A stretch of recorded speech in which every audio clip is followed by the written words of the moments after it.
Polly often, she was not like really, she wasn't a very good cook by the time I got to her.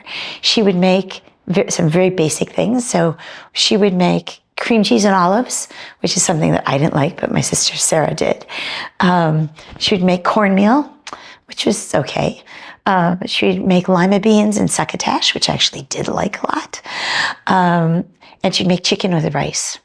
But in our family, of sort of a very famous story is that she was an artist, so she had turpentine around a lot to clean her brushes, and we would help her clean her brushes. But once she cooked with the turpentine instead of with some other kind of oil that she thought was there, and then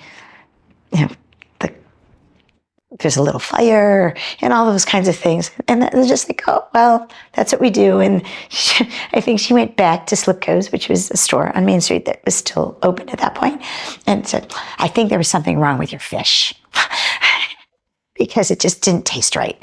And so I don't know if she ever acknowledged really that it was really turpentine, but the rest of us thought that it was turpentine.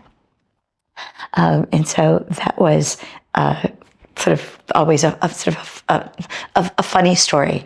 So we brought food over to her a lot. We would bring food over to her. We'd bring food over so that we could eat with her.